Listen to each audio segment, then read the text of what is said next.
Hello, dear friends. Good evening. You're welcome to join Life After Life Spirit Reports. We're here broadcasting live from Northern California, and we're basing our study on the book Heaven and Hell. So what we do is we go to the second part and we study the spirit cases, the reports that the spirits give us from the other side. And the beautiful thing is, Alan Kardec categorize them for us. So we have different categories and we can really dive deep into the spirit reports and glean a lot of lessons for us. In the case of the higher level spirits, like the happy spirits, which was one of the first categories, it is very easy to see what we need to get the guidelines for us to do what they did to reach the blissful state after their discarnation. But on the other hand, the other categories that we've been studying for months now are a little bit more challenging, but still, we can also learn from the mistakes of others. So today we will be studying another hardened spirit, and her name is the Queen of Oude. I think maybe that's how you say it. It's O-U-D-E. And I looked it up and found that sure enough, there was an area called Oude in India, in the northeast regions of India. And there was a kingdom there. And I couldn't really track down the Queen of Oude, but we're trusting Alan Kardec. And it doesn't matter, what really the history behind it is, because it will either way teach us a lot of lessons. So friends, are we ready? I see a lot of friends. I don't see any comments. I don't know, maybe my phone is not bringing them through. So I'm sorry. Just feel hugged and greeted and appreciated for being here.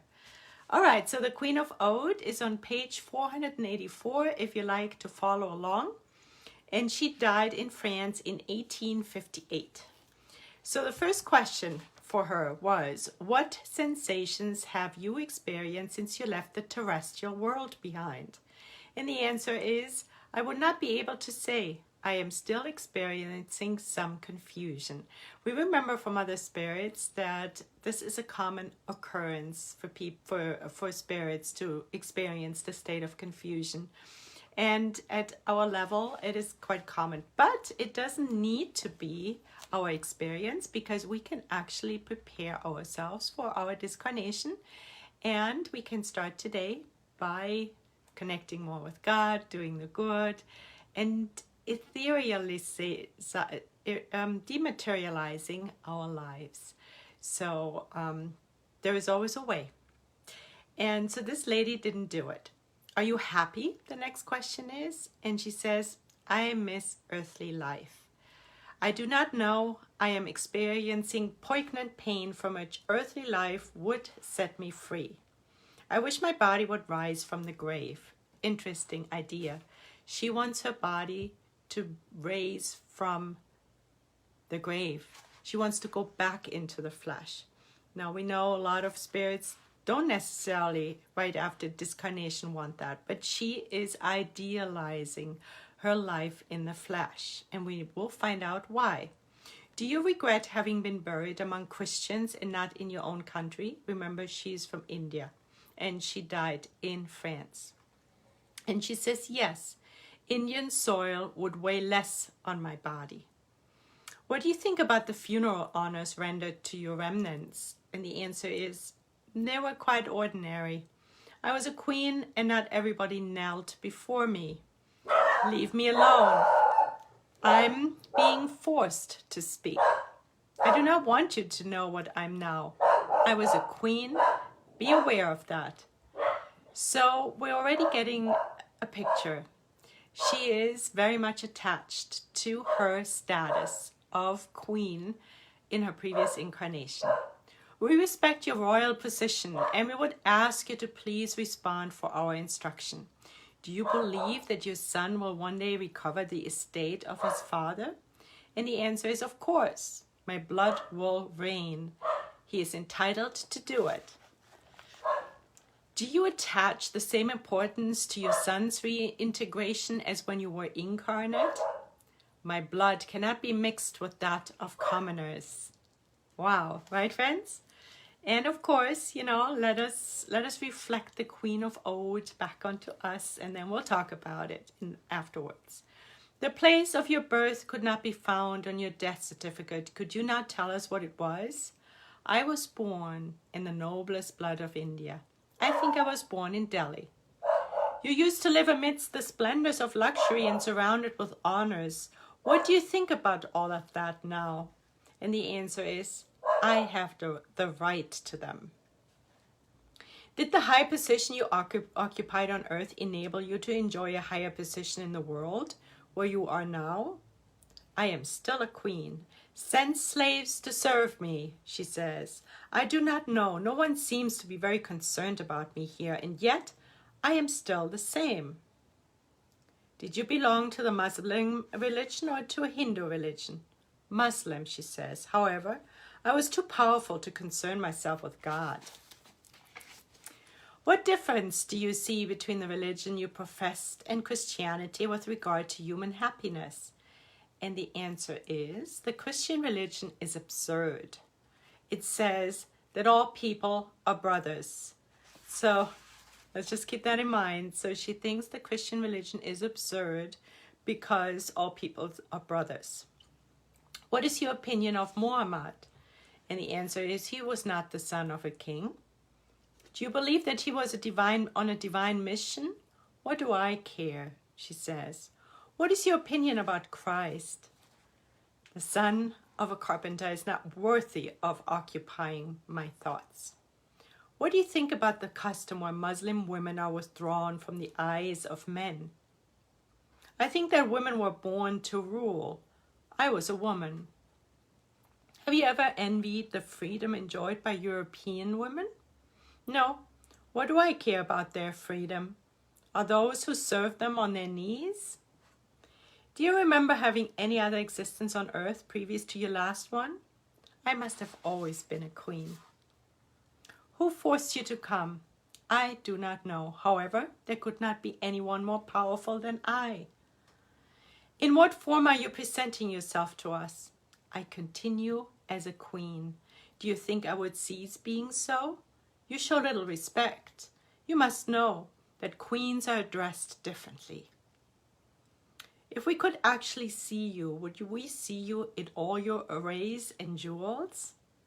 Certainly. So anyway, this is our queen. We can guess what the subject is that we will be talking about. There is a little small print subsection to this particular case. And of course, and Ellen Kardec mentions, what is this queen particularly focusing on? She's focusing on her vanity. She's focusing on her earthly status. She is prideful and she sounds selfish. So let us look a little bit deeper. The lesson, the subject that we will be concerning ourselves with today will be pride and selfishness, because that is really the reason why she is feeling so much better and so much higher than anyone else, based on the title of queen, based on her belief that she is nobility. I see some friends joining, Melissa and Nora and Victoria and Marcos. Thank you, friends, for joining. It's a pleasure. So, what is pride? What is selfishness? Is it something bad? Is it something that we would like to nurture and nourish within ourselves? Is it a good thing? Is it a bad thing? Well, Allan Kardec was wondering about that too. And of course, he had a question, and he was helping us with the question. His question was, of all the vices, which one lies at the root of them all? So which one is the root vice, the vice of all vices on planet Earth? And the answer from the illuminated spirits is selfishness. Selfishness all evil derives from it. So the root cause of everything, according to the illuminated spirits, of everything that we're struggling with on planet Earth is selfishness. So that's pretty revealing. So it's something that we need to keep in mind, selfishness. So we know pride and selfishness, and obviously they're two different words, and they're different in their definition. We know that. However, they are a pair. It's almost like they are the flip side of one coin. Why is that? Well, what feeds selfishness? Let us ask that question. What feeds selfishness? What is the agent that feeds selfishness, that keeps it alive inside of us? It is pride. And this is according to the gospel, according to Spiritism. So pride is, we can say, the parent. And the parent always feeds the child, right? A good parent feeds the child. And in this case, pride is a good parent because it always feeds selfishness. They go together. So now we have well-nourished pride leads to well-nourished selfishness. And of course, they go back and forth. So what is selfishness linked to? What happens when we are being selfish? It's linked to us linking ourselves to earthly influences, to matter. It's always linked to matter. So if we are surrendering to the influence of matter, we tend to be more selfish and prideful.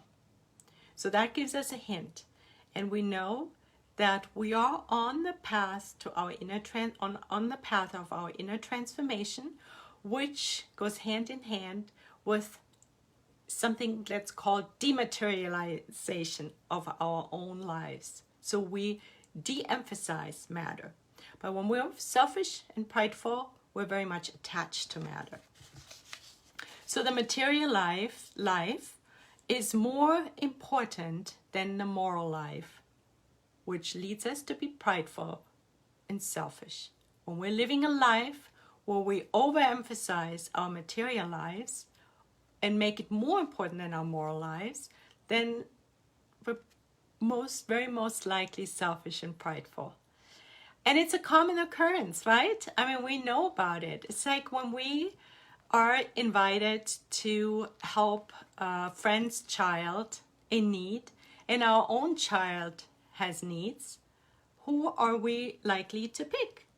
We pick our own child, right? Or if we're invited to help in a spiritist center and we all of a sudden have an opportunity to make $500 or $1,000, depending on where your threshold is, where our threshold is, we're more likely to go for the money than helping in the spiritist center. It's pretty natural, but it's important for us to look at it.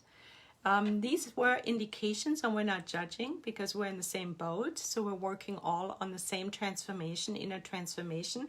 But these are all aspects of being more under the influence of matter. Because if I rather take the money than go to the spiritist center to be of service, then what am I? I'm selfish, right? I don't have the greater good at the center of my attention in that moment. Doesn't mean in other moments it's different, but that's in that moment I'm acting selfishly. So Leon Denis has 2 chapters in his beautiful book After Death. This is the beautiful book, and in his the fifth part of this book, he talks about the straight and narrow. And one of the chapters is pride, wealth, and poverty. And he helps us understand pride a little bit better. He says, of all vices, pride is the most dangerous. And let's remember, selfishness and pride travel together. So he says too, so he actually echoes what the spirits told us in the spirits book. They said selfishness.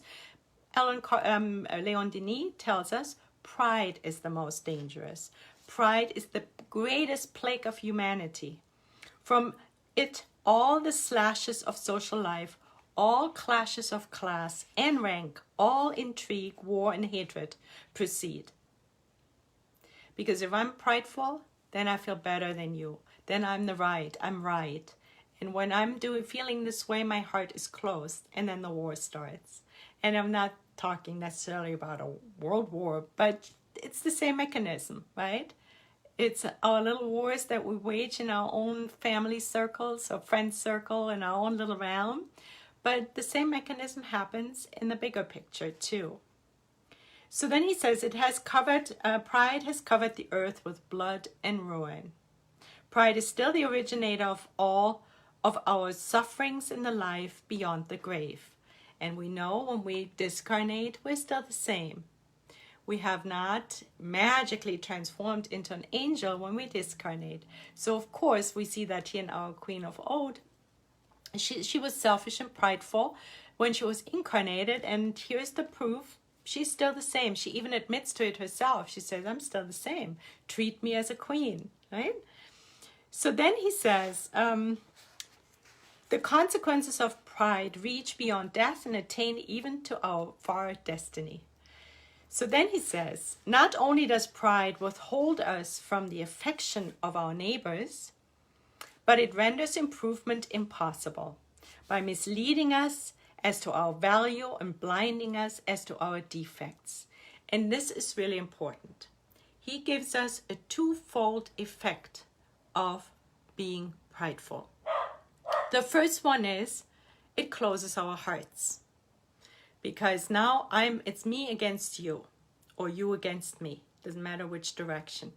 Because now I'm in competition. Now I'm this. Now I'm that. It's about me, and I just focus on this here.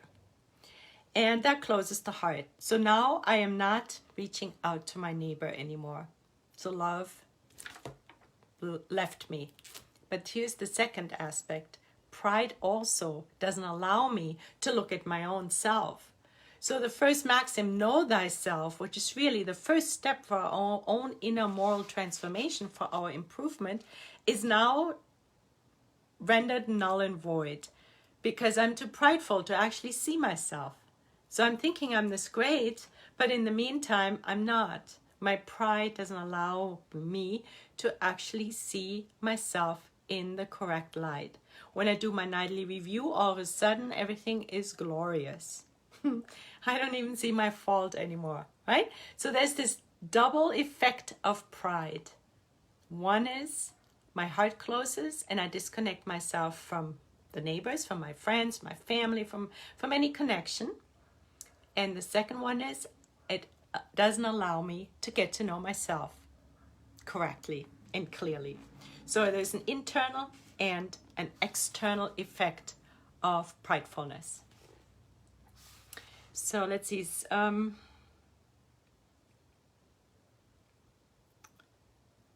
Okay, let's see. Was there more? If Jesus promised that the poor and lowly should be admitted into the kingdom of heaven, it is because wealth and power too often engender pride, whereas an obscure and laborious life is the surest factor of moral progress. So why would he say that? Well, when we are wealthy and powerful, then we are most likely also prideful. Why? Because as we see in our Queen of Old, we think we're better than our neighbors. We think we are in charge. We know better. We are better. So it is challenging because somehow my dog seems to have a problem with the neighbors. But dogs are not prideful, so there must be a different reason. So I apologize for the barking today. So it is because wealth and power too often engender pride. So this doesn't mean that when we are powerful and wealthy, doesn't mean that we need to be necessarily prideful. But usually it means that. But it doesn't actually have to be. We could be powerful. Jesus was powerful. He was the governor of this planet. Was he prideful? No. Was he selfish? No.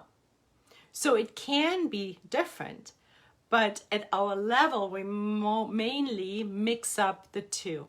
That's why Leon Denis, I believe, says that those who are wealthy and powerful are more likely to be selfish and prideful. Plus, when we are not very much evolved, when we have a lot of power and money, we tend to hold on to it and forget about all the others. But when we are less endowed with titles and money and material goods, then the suffering actually opens us up and has the potential for us to open our hearts and connect with God more. And then the work starts. Then the door opens. We know it from our own selves. Right, friends? Yes, I see Carol. Hi, dear friend. Thank you so much for joining. And Nora, my dog. Yes. Oh, you guys are so kind. I appreciate it. So, yeah, and from the love of material goods, envy and jealousy are often born, right? And then we need to protect it. And so it's like this whole snowball effect. Wealth in itself is not necessarily an evil. It is evil or good according to the use we make of it. So Leon Denis says the same thing. Or I say the same thing as Leon Denis. It's really the other way around. So one doesn't go necessarily, it doesn't mean that, because we have, thank God, Jesus, our guide and model, who models to us that we can be the most powerful incarnated person on this planet and be completely selfless and to be completely charitable and completely not prideful. So then the next chapter, Leon Denis spends on selfishness. So see, he dedicates one chapter to each. And here he says, selfishness proceeds from the same causes. The same causes, namely, he says selfishness is the brother of pride. So they're linked. In the gospel, we hear they're linked as parent and child, but here is brothers. And it doesn't matter. It's the same coin. They travel together. The title doesn't matter. It is amongst the soul's greatest ailments, and there is no greater obstacle to social improvement than selfishness. Selfishness is a remnant of the inferior state through which we have passed. It is a survival of the wild individualism that characterizes the brute. But the human being is preeminently a sociable being. He is destined to live with his fellows and can do nothing without them. So remember when we were earlier in the chapter of pride at Leon Denis, we learned that it closes our hearts and now it disconnects us from our neighbors, so to speak. And here we learn that it's part of our evolution. It's an outdated characteristic, so to speak. During the days of survival of the fittest, it's me against you. It's my idea, not yours. So we're going to fight for it so we survive, right? But as we evolve, and we have our prefrontal cortex, and switch on the light of discernment, we can actually see that it's not necessary to be that way anymore. As a matter of fact, it serves us better to open our hearts, to be charitable, to reach out, because we are meant to live in society. We're meant to be surrounded by other human beings because we are helping them, hopefully, or we would like to help them, and they will help us. In the sense, we are just like two diamonds in the rough. We're rubbing up against each other, so we can become sparkly and reflect God's light back into us and out of us, so we can let our light shine. So it is important for us to have our hearts open, to shed pride, so we can connect with our fellow humans. So now, let us from Leon Denis go to the Gospel according to Spiritism, chapter 11, loving one's neighbor. There is a chapter, a little sub-chapter on page 193, where we learn about selfishness. So let's see what Alan Kardec is telling us here. Is it by Alan Kardec? No, it's by Emmanuel. Oh, beloved Emmanuel is now talking to us about selfishness. Now, again, we're not going to read the whole chapter. We're just picking out little pieces. So Emmanuel tells us selfishness, that plague on humankind. So the spirits in the Spirits book say that it's the root cause of all evil, and Leon Denis almost uses the exact same words as Emmanuel. It must disappear from the earth, whose moral progress it hinders. We know now why. Selfishness is the target at which all true believers must aim their weapons, their strength and their courage. Interesting. So here's a new ingredient of how we can work on our own pride and selfishness through courage. Now, why would Emmanuel say it takes courage to work on reducing our pride and our selfishness? Why? Let's see what he says. And we know Emmanuel is a great educator, so let's listen. He says, I say courage because more courage is needed to overcome oneself than to overcome other people. True, isn't it? Let all of you therefore make every effort to fight selfishness within you. For that monster that devours all minds, that child of pride, is the source of all the miseries of this world. It is the negation of charity and consequently the greatest obstacle to human happiness. So Emmanuel is teaching us that we need courage to overcome our own selfishness and pride. And why is it courage?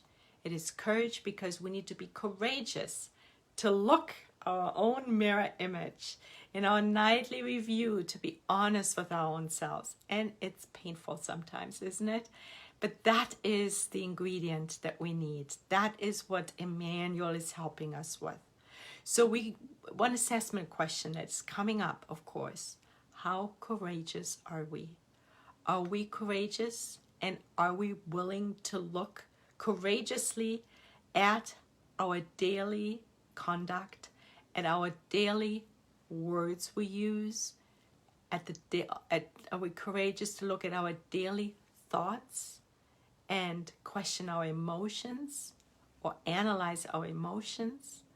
Are we courageous to analyze our actions? Where are we? And if we feel we're not courageous and it's so hard to look and we rather pull the covers over our heads, then we are now today invited to boost our courage. So we can work on chiseling away on this plague of humanity, selfishness and pride. Because selfishness and pride does not allow us to be charitable. It's the antidote. It's the antidote. We don't want to be that way, right? So, uproot selfishness from the earth so that earth can ascend the scale of worlds. So he's even going further in the greater picture. So if we work on our own selfishness and pride, we're helping our neighbors to work on their selfishness and pride, because even if they are and we're not, we don't get hooked into it anymore. So we can keep our hearts open and still be charitable. And if we don't want to talk to them at that very moment, we can always pray. We can always pray for those who we have a hard time with. And when we ascend to a level of less selfishness and pride, we're helping the whole planet in its ascension from a planet of atonement to a planet of regeneration. And we're helping the spirits that are surrounding us we're educating them too, because we're modeling that selfishness and pride is not the answer, but charity is the answer. And as a result, they will leave us alone and hopefully learn the lesson as well. And we will attract different kinds of spirits, more charitable spirits. So it's an amazing package deal. So we don't want to overlook it and not focus on that. So then, what is the antidote? So what is our remedy? Let us go to the remedy now. We have analyzed the problem, selfishness and pride. We've seen how it plays out in our Queen of Ode. And it's sad that she is stuck now in that position. She is suffering as a result. And so selfishness and pride taken over to the life after life phase causes us pain. Causes us pain while we're incarnated and while we're discarnated. So chapter 7 in the Gospel, blessed are the poor in spirit. Jesus, to the rescue, he helps us to understand. Actually, we don't need to open the Gospel, but it's in chapter 7. If you guys like to read the chapter as a companion study, it could be helpful. So blessed are the poor in spirit. One of Jesus' Beatitudes is helpful for us to understand and hopefully remedy from a new angle selfishness and pride.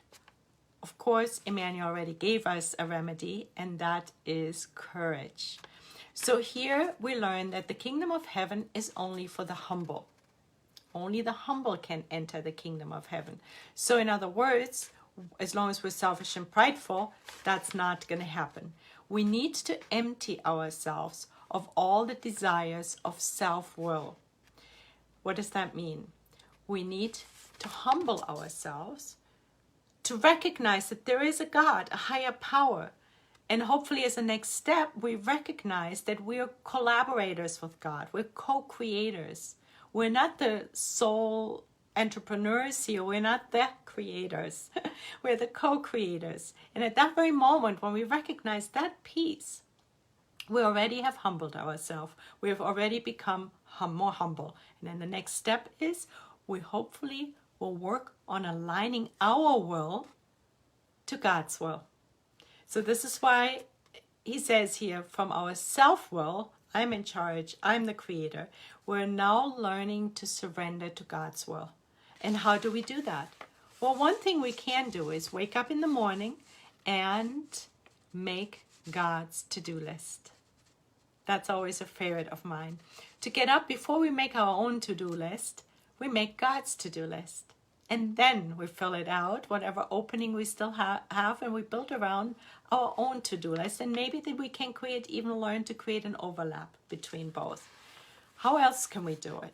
We can pray before we go to bed and ask God to humbly guide us and take us to places where we can be of service, or where we can enhance our knowledge during our sleep time, during the sleep time, the rest time of our physical bodies. So we can help God, we can cooperate with God even during our sleep time. So we surrender to God's will and we open ourselves up through prayer and asking for it. Ask and you shall receive, right? So we need to empty ourselves of this desire. Then Jesus cultivates simplicity of heart and humility of spirit always.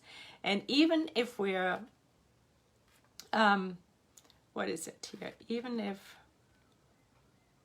if we're ignorant, we have a better chance than those who are powerful and wealthy. And Leon Denis echoed that to us, and we already spoke about it, so we don't need to go deeper into that. So one of a good example for us, which might describe aspects of us, so maybe we can project ourselves into this person, is the parable of the wealthy, the rich young man that Jesus taught us. So there is this young man, and we're just summarizing it, who goes to Jesus and asks him, Jesus, how can I reach eternal life? And Jesus says, well, follow the commandments. And he lists all of Moses' commandments. And the young man says, I've done that already. I'm doing this. I'm good with that. But what else do I need? How can I I haven't reached the kingdom of heaven yet, so there must be more. And Jesus says, yeah, sell all your possessions and give them to the poor. Oh boy. The wealthy young man is not willing to do that. He's not willing to sell his possessions. He's not willing to give them to the poor. And consequently, he cannot follow Jesus. Are we like that? Of course, we're going to say, no, not me. I mean, no, of course not. I'm studying Spiritism, practicing the good. And, well, what are those possessions? Let's analyze that first. Of course, our first thought goes to money, home, material, wealth, right? So we don't know what the possessions of this young man are, but for us, we go a little bit further. We ask ourselves, so how would that play out in our own lives? What would we be asked to give up? What are the possessions that you and I have? Well, of course, it's cars, home, but it's also family, and it's also confidence in our own judgments. We know better. There comes the pride again through the back door. It is confidence into our familiar ideas. I've always done it this way. Our family has always done it this way. and this is the better way. So that's a possession. Now another one is our spiritual pride. Our spiritism is so much better than Catholicism or any other religion.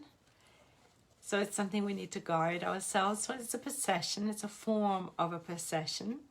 Then the academic pride, the professional distinction.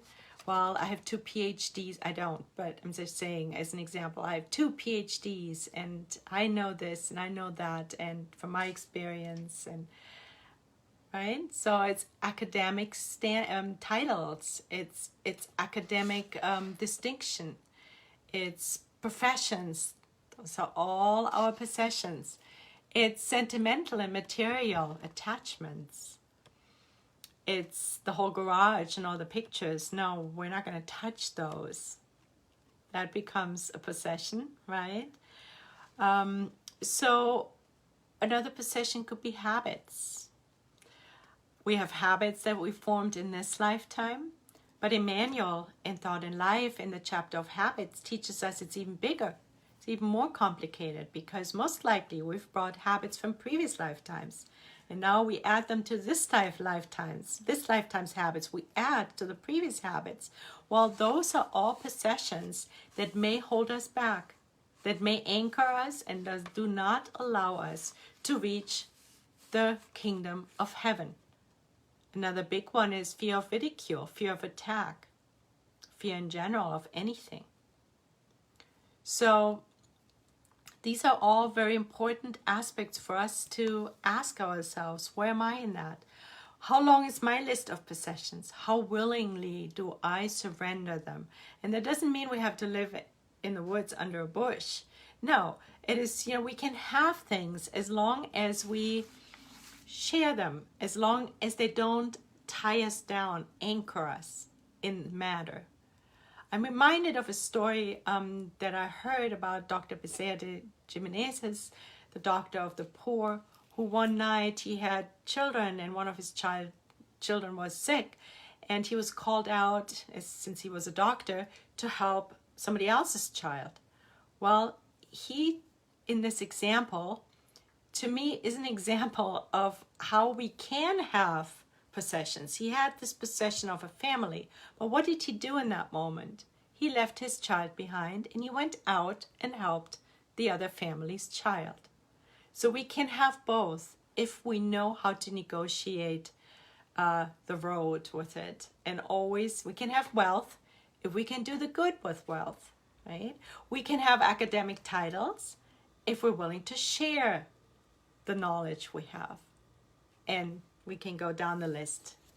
So, so this is all very important for us to keep in mind, to reflect upon, to meditate upon, so that we see that we can work on reducing our selfishness and pride. As we know, it's the plague of humankind. We're all suffering from it here on planet Earth, but we're not only helping ourselves, we're helping the planet by reducing our selfishness and pride. And we're getting some good tools here.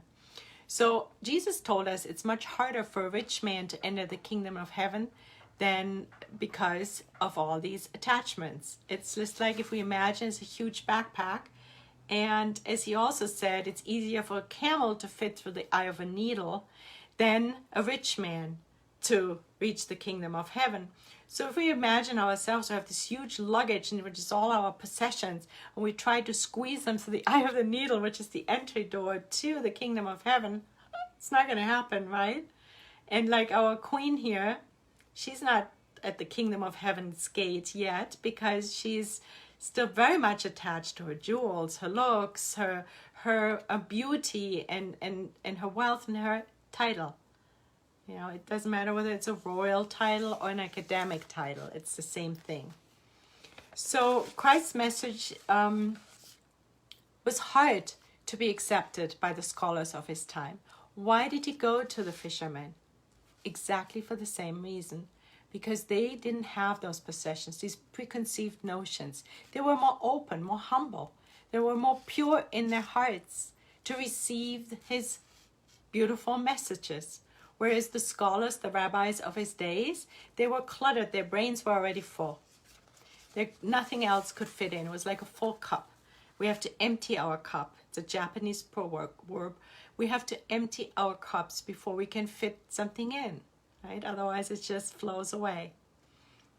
And Paul of Tarsus had the same experience. He went to, among other places, to Athens, where he was reaching the wealthy and, of course, the more scholarly types.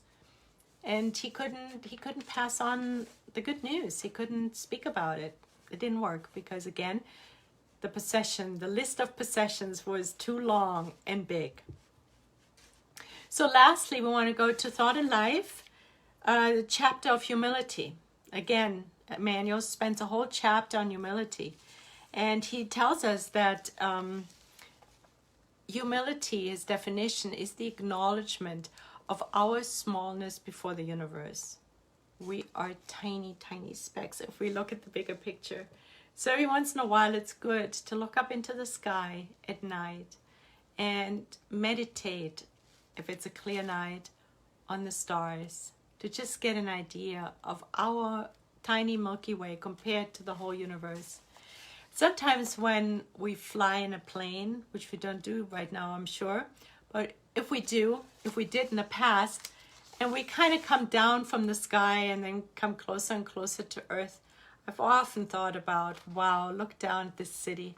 It's like hundreds of thousands of little people, and everyone is filled with their issues and problems, and so important, right?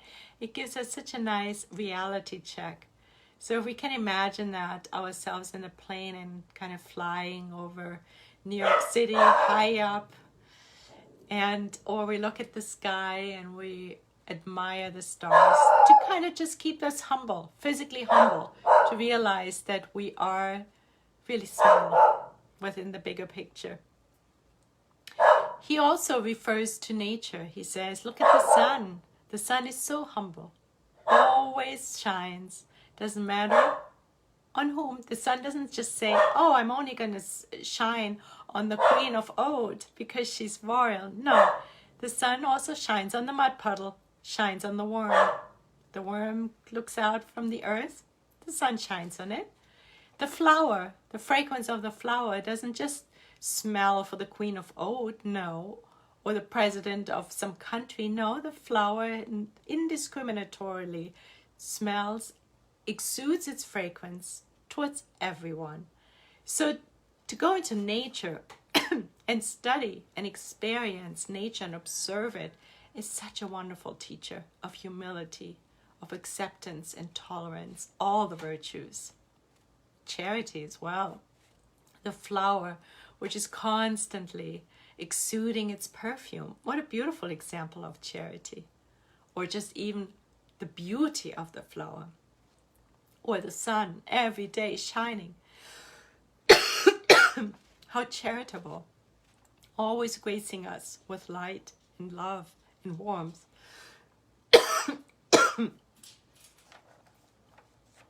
Excuse me, friends. So, what are we taking away from this lesson?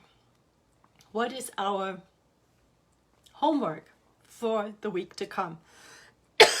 Of course, we're invited to practice the antidote of selfishness and pride.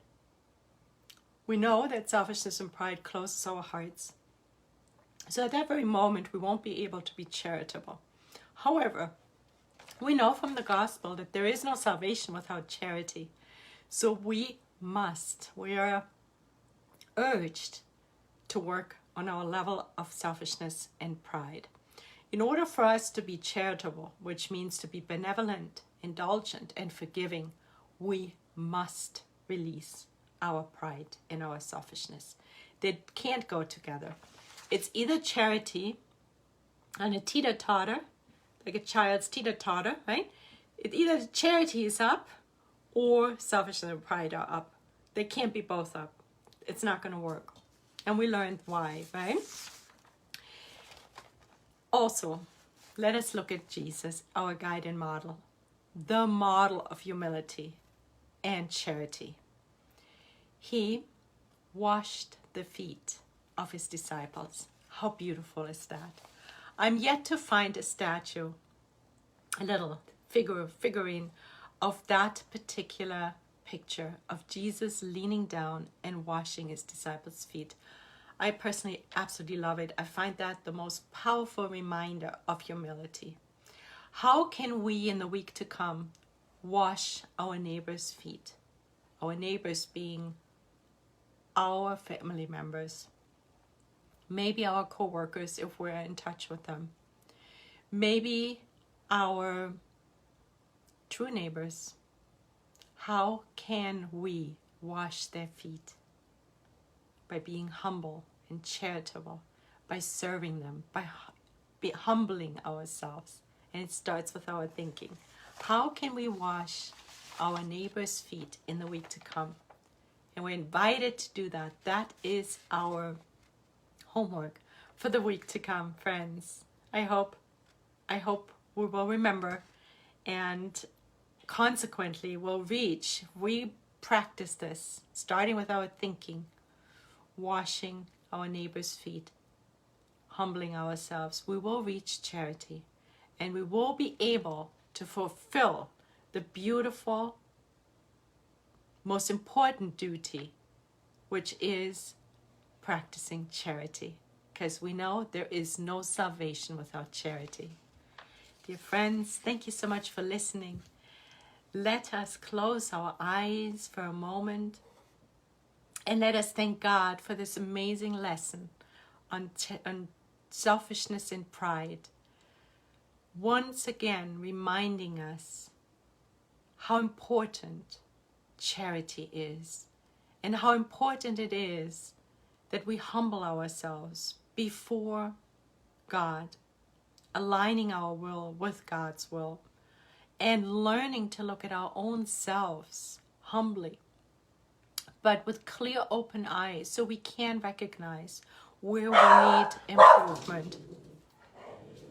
Dear God, please help us in our exercise to see where we can wash our neighbor's feet in the week to come. It is a list which is part of God's to-do list of how and whose feet we can wash in the week to come. We thank you for this beautiful invitation today. And with this, we ask for permission to close today's gathering.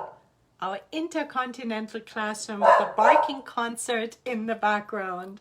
Friends, I will have to check and see what's going on out there. Thank you so much for joining. Carol, beautiful. Thank you so much for being here. And we have started a new study on Saturdays, Pacific Standard Time, 10:30 to 11:30. Liberation, an amazing study. Feel free to join us. It's a lot of fun and so much to learn. And Lisa Tellis and Denise, thank you so much for being here. And Marcos and so many other friends. Thank you. Thank you, Nora Brazil and Marcos again, Victoria, Nora, and Melissa, Deline, and some others. God bless you. And so God willing, we'll meet again next week, same time. Take care. God bless you.